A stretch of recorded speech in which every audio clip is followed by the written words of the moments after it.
আইল ঠেলাতে কিসে বেরোবে? আইল ঠেলার রোগ নাই আছে না? বেশিরভাগ আইল ঠেলা হলো বুড়োরা। বুড়োরা রাগ করেন না, বুড়োকে তো তেমন কাম কাজ নাই, ছেলেবেলার কামাই রোজগারের পয়সা পাঠায়। বাপরে কইছে আব্বা বুড়ো কালে আপনি কোনো কামের মধ্যে যাবেন না, মাসে কয় টাকা লাগবে? 50,000 টাকা দিয়ে দেবো, বসে চা পান খাবেন, মারে নিয়ে আনন্দের সাথে থাকবেন, বুড়ো কালে দুইজনের মন ভালো থাকবে, ভালো ভালো কিনে খাবেন, কোনো কাজে হাত দেবেন না। বহুত কষ্ট করে আমাকে মানুষ বানাইছেন, এখন লাখ লাখ টাকা কামাই করে কি? এই বুড়ো যদি কৃষি খেত খামার করার অভ্যাস ছোটবেলাতে থাকে, ছেলেরা কোটি টাকা দিলে ওই নিশাতে ভিত্তি পারে না, বিকেল বেলা হলে নিশায় কামড় দেয়। টেঙ্গি একখান নিয়ে ডাঙ্গায় চলে যাবে, বিলি চলে যাবে, যাইয়া ভিতরে কত বোন তাকও পাবে না, খালি আই।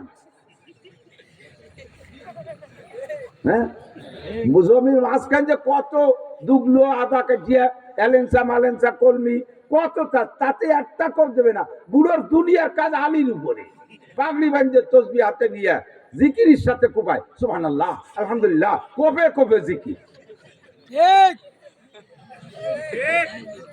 জন্মের সত্যি কথা কইছি, একটু মিথ্যে কথা কইনি, কথা কেন না? এই আইল খেলার যদি অভ্যাসে পরিণত হয়, আর হইতে ফিরা যায় না। বিকেল হলি কয় চলেন যে একটু চা খেয়েছি, চলেন একটু তবলিগে, না একটু কাজ আছে। কি কাজ? টেঙ্গিয়ে খান্ডিয়ে ডাঙ্গায় চলে গেছে জিকিরের সাথে আইল খুঁজতি। কয় বছর পর যদি এই বুড়োই জমি বেচতে যায়, জমির বুড়োর কাকা মাপে যাবে কি ঠিক হবে না? 10 কাঠা তো বেচলেন, 10 কি হবে না? কিরম গেঞ্জনটায় বইটা মাইপিয়ে কিনো না, কইসি নিয়ে নাও, 2 কাঠা বাড়বে ছাড়া কমবে না। খালেক মোল্লার জমি জীবনেও কম পড়ে না, 30টা বছর আই খুশি জিকিরের সাথে, তসবিহ তাহলিলের সাথে খুশি, এর মধ্যে বরকত আছে আলাদা। মানজালামা শিবরা মিনাল আর, পরিষ্কার খুদ্দতুল আকামে হাদিস আছে, দেখবেন নবী পাক বলেন, পরের জমি আইল ঠেলে যদি আধা হাত পরিমাণ খাও, তাহলে কিয়ামতের বাজারে 7টা জমিনে আংটা লাগাইয়া গাড় ঠাইছে ধরে কুজো হই দিয়া শিকল যে গলায় বাঁধিয়ে দেবে। বুড়ো জমির বাড়ি লোভ ছিল, দিছি জমি 7টা ধরে দিয়ে দিছি, উঁচু সোজা জমি মাথায় আর গাড়ে আর পারবেন? 14 মহিনে গুড় যদি ফেরেস্তারা আইল মাসাইল খুলে ফেলাই দেবে বাড়ইয়া, মাজার তে ট্যাংরা ভাঙিয়ে ফেলাই দেবে বাড়ইয়া। বুড়ো জমির এত লোভ দিচ্ছি, খাইতে কেন দেখা যা আল্লাহ নিয়ে আসছে শেখা, এরিদান লাগাই শেখা। এই আইল ঠেলার স্বভাবের থেকে বাঁচতে হলে আপনার অন্য কোনো আমল না, আপনার অন্য কোনো আমল না, একটা আমলে আপনাকে আকাম থেকে ঠিকাবে, তার নাম কি? তার নাম মহিলাকে তো সাথে প্রতিবেশী সমস্যা। আল্লাহ বাড়ি কোনো লাউ গাছ নাই, কদু গাছ নাই, তরি তরকারি গাছ নাই, অথচ বাজারের তো কবিটা কেনে নাই, তরকারির মধ্যে কদু শাক, তরকারির মধ্যে কদু শাক, লাউ শাক, লাউ পাতা কদ বকলি জুত পাই না, নিজেদের দেশি ভাষা না করলে স্বাদ হয় না, ঠিক না? কদু শাক, তরকারির মধ্যে কদু শাক পাইলে কোন যায়? কদ বুড়ো জিজ্ঞেস করছে খাস না, এ খা তরকারির মধ্যে কদু শাক, আমাকে তো গাছও লাগাই নেই, চিনিও নেই, তা পাইলে কোন যায়? কথা কয় না, খাওয়ার দরকার খাও, কথা খাওয়ার দরকার খাও, পাইলে কয় না একটু কও, কয় যে ওই যে নানটুর মাছ চলে গেছে বাপের বাড়ি, ওকে গাছেরটা দিলে ফিরিয়ে নিয়েছি।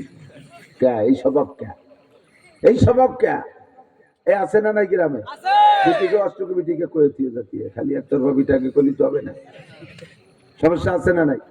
রাতের বেলা মুরগির ঝোল, মুরগি তো আমি কিনলাম না, বাড়িও নাই, পাইলে কোন যাইতে? ভাত রান্নার সময় আমাকে মুরগি আইসে, চুলোর পিঠি খেটে নিতে বাড়ি দিছি, ঘুরিয়ে পড়ে গেছে, দেখলাম যোগে দিতে গেলে ঝগড়া লাগবে না, বিসমিল্লাহ করে জবই দিছে, হারাম হয়নি, বিসমিল্লাহ করে জবই দিছে, বটি দিয়ে জবই দিয়ে বিসমিল্লাহ করে জবই দিয়ে রান্ধি ফেলেছে, খাও, খাইয়ে দিয়ে রাত্রি মোনাজাত করে, রব্বানা হাবলানা মিন আজওয়াজিনা ওয়া যুররিয়াতিনা কুররাতা আয়ুন ওয়াজআলনা লিল মুত্তাকিনা ইমামা।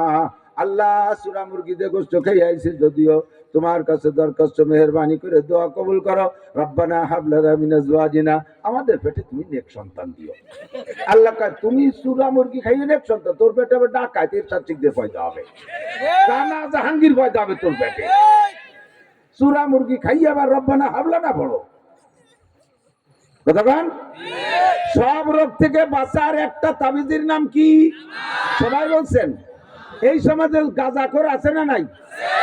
হ্যাঁ, দাঁত বাজি ফেলাইছে, সব কুলিয়ে ফেলাইছে। হ্যাঁ, গাঁজা, হেবা, ফেন্সিডিল, হিরোইন, বাবা। ঢাকায় গেছি, শুনলাম এই অসের পরে একজন আর একটা নতুন মাল বেরোছে, ওই যে আপনার মুখস্থরা দিয়ে কোয়েন একটু, ওই আর কি করে তো চিনি, কয় যে ইদানিং শূন্য গু পুড়াইয়া ওর ধুমনিলি নিশাওয়ায়, এই খাচ্ছে বর্তমানে। আল্লাহ তোমার ভাই ধরি, এরা শূন্য গু খায় খায় আইয়ে কাঁচা গু না খায়। এ খাওয়া লোক আছে না নাই? আঠা খায়, গাঁজা খায়, আবা খায়, ফিরেডুর কোনো তদবির নাই। কি সুন্দর সোনার ছেলে, 16-18 বছরের যুবক গুলো, এটা তো যৌবনের নতুন পদার্পণ। এর সময় থাকবে বাচ্চা হাতির মতো টলমলে চেহারা থাকবে। এই বয়সের চেহারাটা, এই বয়সের চেহারা মেয়েরই চেহারার সাথে মেলে। মেয়েদের চাইতে এই বয়সের ছেলেদের চেহারার ভিতরে আকর্ষণ থাকবে বেশি। সেই ছেলেগুলো কাল্লাসের মতো ঘুরি ঘুরি ঘুরিয়ে যায়, 3-4 জন থই দড়ি আটে গরু সাজলানোর মতো, এরকম কোটি কোটি যাই দেয়। যায় কে, ওরা শুয়ে গেছে কে, মাল খেয়ে তা লড়াই ফেলাইছে, মাল খাইয়া তা লড়াই ফেলাইছে, চাকা স্লিপ করে খালি ভাষা শুয়াইয়া আসা হয়ে গেছে। আমরা তো বুড়ো হয়ে গেছি, গাল গোল ভাঙিয়ে গেছে, তোর এই বয়সে গাল ভাঙলো কে? সুমতি সুমতি গাল শেষ, যৌবন শেষ, জীবন শেষ, ইমান শেষ, আমল শেষ। কোনটা এই আকাম থেকে ফিরাইতে পারবে না।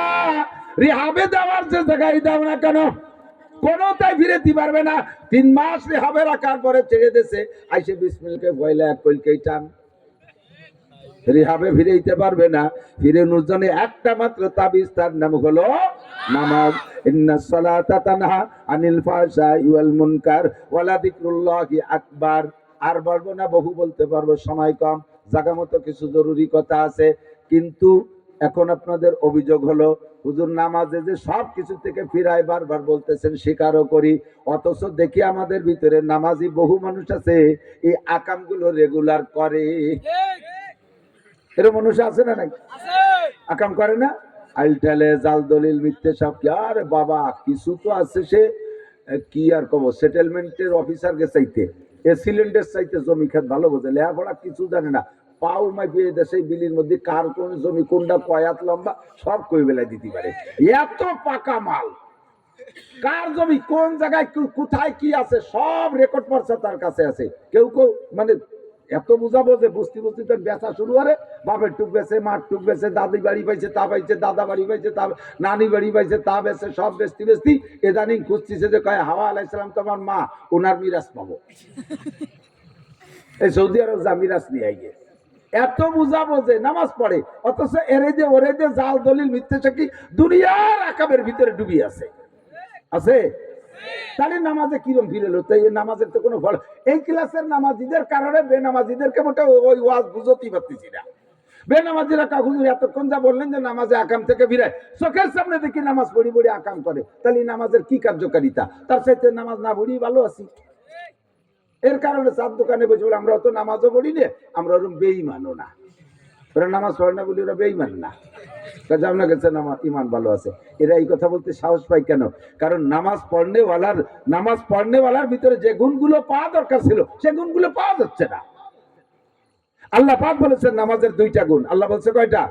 একটা হলো আকাম থেকে ফিরায়, আর একটা হলো বিগত যে অন্যায়গুলো হয়ে গেছে এইগুলো নামাজে মুছিয়ে দেয়, এইগুলো নামাজে খেয়ে ফেলে। হাদিসে আসছে, দিক তাকান, আমার হাতের দিক তাকান। আসসালাওয়াতুল খামস والجمعة إلى الجمعة ورمضان إلى رمضان مكفرات ما بينهن إذا اجتنب الكبائر। আল্লাহ পাক বলেন ওয়াকিমিস সালাতা তরফাইন নাহারি ওয়া যুলাফাম মিনাল লাইল ইন্নাল হাসানাতি ইউযহিবনাস সাইয়্যাত যালিকা যিকরা লিয-যাকিরিন। 5 ওয়াক্ত নামাজ, দৈনন্দিন 5 ওয়াক্ত নামাজ, সপ্তাহে 2টা জুমা, বছরে 2টা রমজান, কয়টা ইবাদত? 3টা ইবাদত। দৈনন্দিন 5 ওয়াক্ত নামাজ, সপ্তাহে 2টা জুমা, বছরে 2টা রমজান, গত রমজান, আগামী রমজান, 12 মাসের ভিতরে 2 রমজান। এই 3টে ইবাদত যদি কেউ করে তার জীবনের সমস্ত গুনাহকে ধ্বংস করার জন্য এই 3টে ইবাদত 3টে ফিল্টার, 3টে ইবাদত 3টে ফিল্টার।